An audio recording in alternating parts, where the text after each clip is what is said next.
Welcome back to Living in Sedona channel. That's Livin in Sedona. I'm Cami, and today on this video, we are going to be talking about a question I get a lot from buyers, which is, do you think the Sedona market is going to soften?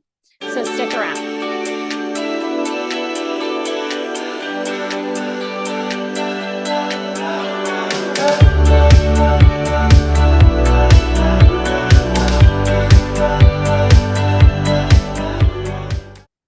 All right, let's dive into this question on the market in Sedona. I'm just going to do a quick video on my thoughts. I'm not a numbers analysis. I'm not a political guru. So it's just purely my opinion on the Sedona market right now. It's January of, let's see, what is it? The 9th, I think, of 2024. And I'm having a lot of buyers ask me, is the market going to soften anymore? And so I wanted to share some data with you that actually most realtors have access to. It's going to be coming from our local MLS, which is our listing service. One of the things that most of the MLSs in the areas are able to pull data from, and we watch that data. If you're a good realtor, you should be watching that data to help our buyers and sellers. So that's some of the data that I'm going to be sharing with you today. Side note, I am at home today, not outside filming because it is stinking cold out. I took Jake for a walk this morning and it was like 16 degrees. So the dog is in shock because it's so cold and he's literally at my feet right now. So if you hear him snoring, that's the dog. So I apologize about that if you're picking up that sound. So I got my screen up for you to kind of show you the MLS, how we run our reports. So I'm in the Sedona Verde Valley MLS Association. I'm going to put my location on, hold on, sorry. I'm going to put my location on the city and I'm just going to do Sedona. But as you can see, we can do any area that's in the MLS, we can pick. But I'm going to just do Sedona for right now. Okay. Market trends, typically, you just have to do like the month.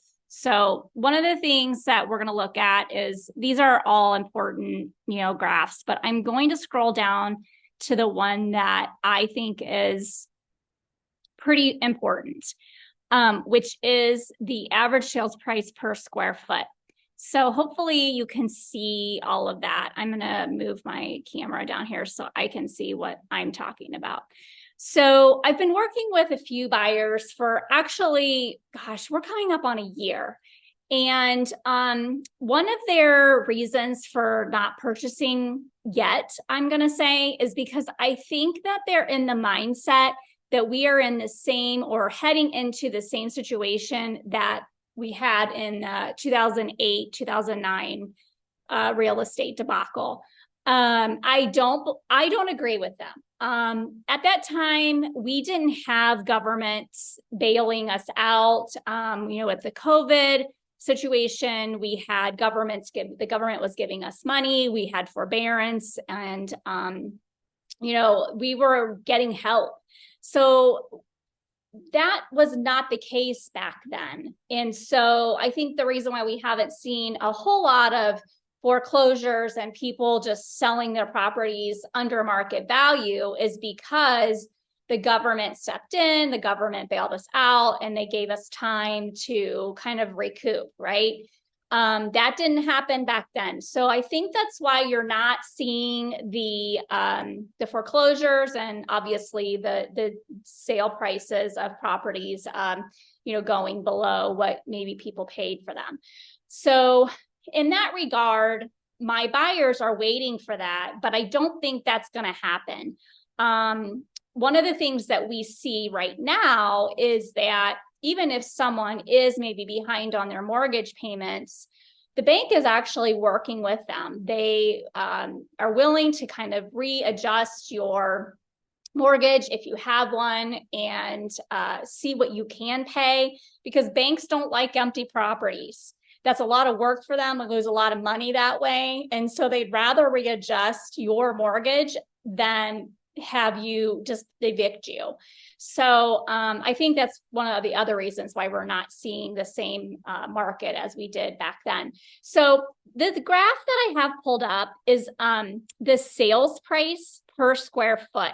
Now, one of the things that we saw, I would say late last year, maybe like, heading into November, December, and actually you can see that on this graph right here, where we had this huge drop.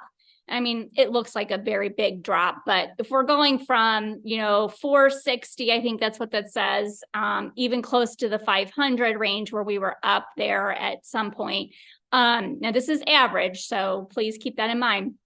We had this decline where in the late fall, heading into the end of the year, we saw properties slightly dropping in price per square footage.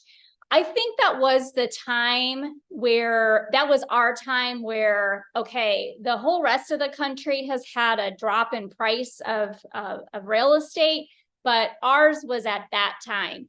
And that's when, if you wanted to buy something that, was lower per square footage, that's probably the time. And heading into even this year, I think we're just going to slightly sit there, maybe go up a little bit as we're heading into spring, because it just naturally usually does that. But the slight downward grade here of price per square footage happened this past fall. And so I don't think that we're going to see that go much lower. And the reason is a couple different reasons. One, I think sellers are becoming more negotiable, because they understand that if they have buyers that are trying to get a mortgage, they're dealing with all these interest rates that are a lot higher than what we're used to. Now, that's another story, another video, that, interest rates are starting to kind of slightly come down, which is nice. But we're kind of getting to that time frame where the market is becoming more balanced, I think, and sellers are more willing to negotiate with the buyers. The other thing, I think that some buyers who are cash buyers, they are of the mindset that cash is king. Now, I think this is a perspective issue, meaning if I have a buyer that's coming from Hawaii or California, where, properties are higher, as opposed to someone that's coming from, let's just say, the Midwest, I'll just use Ohio and, Chicago, Illinois, Indiana, those areas, West Virginia, those areas that are, properties are not as expensive. And when they see what can get them for $500,000 out here in Sedona, which isn't a lot, they're just kind of shocked. So they think cash is king. But the thing about that is that's not true in this market. I have had 3, maybe 5 times where I have a cash buyer, full asking price or close to it, quick close, 2 weeks, get outbid on a property that had conventional financing, normal 30-day close, and the price was a slightly above asking or at list price. So cash is not necessarily king out here. People want the best price for their property. And if your conventional loan price offer is higher than the cash offer, they're most likely going to go with the higher offer that has the conventional financing. So it's something to think about if you're looking in the area of Sedona to whether you want to live here or whether you want to invest here. And I'm just going to mention one other thing about investing. Sorry, I hope I'm not going down these rabbit holes, but if you are investing in a property in Sedona, whether you're going to use it as an investment property, a second home, or live in it full time, try not to think so much about the price if it's something you can afford. What I mean by that is real estate naturally always appreciates in value. It's very rare that it depreciates. However, if you're going to be staying and holding on to this property for, I would say, 3 to 5 years or longer, it shouldn't be a concern for you. The real estate market will always naturally appreciate. And if you're letting fear guide that decision on whether you should wait, then you're going to miss out. You're not going to get a property ever because you can't time the market. It's just not feasible. So the sooner you get into a property where you can start building equity, and it's a property that you can afford. I'm not saying that you go above your means, but I'm just saying that don't let that fear of what's going to happen with the market drive your decision. Because I do think that the prices in Sedona, I don't think that they're going down. They're just going to maintain steady here probably for this next year, especially since we're heading into an election year. And then obviously economics will take its part and we'll see what happens after that. But I really don't think that the market is going to soften any more than it already has as we are heading into or already in 2024. So that's kind of my take on that question. It's a question I get a lot, and especially from buyers. But I hope that this video was informative for you. If there's a question that you have, I'm happy to, please reach out. I'm happy to have a conversation with you.